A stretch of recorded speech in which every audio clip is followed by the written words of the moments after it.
20 godina života i rada u Nizozemskoj, Toni Lozica vratio se na Korčulu. Za tu je odluku ključna bila dobra poslovna ponuda u vrijeme kad je bio u najboljim godinama. Iako se i u Rotterdamu osjećao kao na svome, prilagodivši se okolnostima i mogućnostima koje mu je život u Nizozemskoj pružao, Lumbarda je danas njegova oaza mira i nadahnuća, u koju preko agencije dovodi posjetitelje s različitih strana svijeta. Prošlo je 10 godina od Tonijeva povratka u Lumbardu. Povratak je u svakom slučaju bio lakši i brži nego odlazak, s obzirom na to da je odlaženje trajalo gotovo 5 godina. Odlazio je postupno, počevši od 83. a tek je 89. Rotterdam postao njegov drugi dom sljedećih 20 godina. I onda se dogodila 2008. Ponudili su mi posao u Palači Lešić Dimitri da bude menadžer hotela i razmišljajući o tome da li prihvatiti ili ne, onda sam došao do zaključka da je možda bolje kad se čovjek malo mlađi vrati, pošto je to pitanje koje se postavlja svima našima koji su u dijaspori. To je meni bilo tamo, imao sam 47 godina i promislio sam da možda mogu nešto doprinijeti ovdje ili nečemu, bilo čemu, jednostavno turizmu i tako dalje. I onda sam skontao da je bolje da se odmah vrati nego da još čekam 15-20 godina dok dođe do toga. I tako sam se vratio. I to se sasvim slučajno poklopilo i s razvodom, tako da sam se gori rastavi prekinuo, nisam prekinuo sve veze naravno, ali jer su mi djeca ostala gori. Tako da sam došao ovdje i sad sam već tu 10 godina, 8 godina sam radio u Palači Lešić Dimitri, onda sam dao otkaz i počeo sam svoju vlastitu agenciju.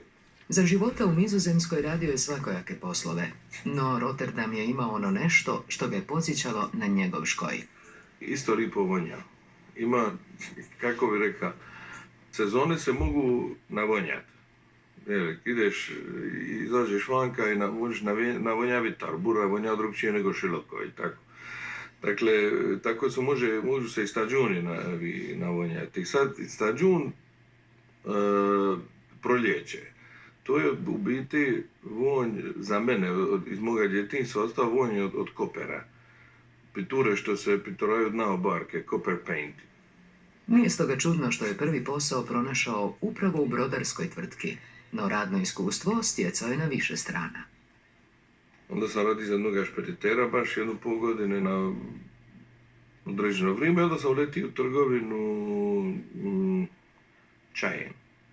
Znači radio sam logistiku u trgovini čaja i dokumentaciju i tako te stvari i tu sam išao u trgovinu kožama, mokrim suljenim kožama, dakle ništa ono romantično. Onda sam odlučio, 2 godine sam se otprilike samo bavio pjevanjem, pošto sam od kad sam došao u Holandiju, kako gore nema klapa i tako, to nisam imao što pjevao. A ovdje dok sam živio u Korčuli sam uglavnom sam pjevao ili u klapi ili u pjevačkom zboru ili tako. Što je jedna sam gore uletio u operni zbor, zbor Rotterdamske opere, preko jedne susjede i tamo sam pjevao godinu dana otprilike i tu me zarazilo s tim pjevanjem, počeo sam uzimati lekcije. 10 godina otprilike prije sam išao čas, znači 98. 9. sam naletio na mariachi, na jedan oglas u novinama da mariachi band Serenata Mexicana traži pjevača.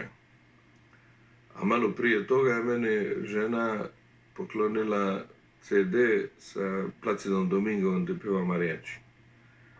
Ja sam promislio kad može Placido pjeva mariachi, mogu i ja.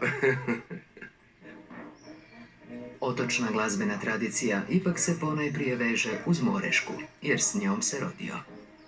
Otac mi je bio koreograf. Pojevi kad se 44. su pošli, kako su rekli, obnavljati Morešku, ja to ne vidim da je to bila obnova, to je jednostavno jedan kontinuitet posao. U svakom slučaju, da njih je tada uvježbao moj djeda, moj nono Ivo, koji je bio brijač u Korčuli. To je bio moj otac u toj ekipi i negdje 50. godina je moj otac preuzeo od svoga oca preuzeo učenje Moreške. Tu je on nauči ne znam koliko generacija, to znači svake 2 godine bi se otprilike naučila nova generacija. Do 70 i negdje tu, 74. 5. u to vrijeme je ZAMP odredi da za svaku folklornu izvedbu mora postojati koreografija, da se mora navesti koreograf. Nije se mora napisati tradicionalna koreografija. I onda je došlo iz ZAMP-a, mora postojati koreograf i logično je bilo da je moj otac da s njega napisao za koreograf. On dobi na račun ove tantijeme, onda bih samo prebacio Moreške. Kad je on je umri 2008. tamo kad malo prije nego sam se ja vratio, on umri i onda smo se, moje sestre i ja dogovorili smo se da ostane meni koreografija. Tako da sam ja sad u biti vlasnik koreografije po ZAMP-u. Uz nostalgična sjećanja na vrijeme igranja Moreške, provlači se i vječno pitanje nostalgije za rodnim krajem svakog našeg čovjeka u svijetu, što je i Tonija mučilo prvih godina dok se navikavao na život u Nizozemskoj. Ja sam jako puno razmišljao o tome, jer ukoliko čovjek nije dovoljno jak da tu nostalgiju na neki način izbaci iz sebe, da se ogradi od nje, to može prouzrokovati totalnu propast kad čovjek ide vanka. Svaki čovjek koji je u dijaspori to doživljava na jedan svoj način. Znači, ta dijaspora je, ne znam, jedan moj prijatelj iz Zadra, on je odmah htio postati Holandez, jer onda sam neko vrijeme i ja htio postati Holandez. I tek u momentu kad sam shvatio da neću nikad biti Holandez, i onda sam u stvari postao Holandez. Lombarda je jedno posebno mjesto.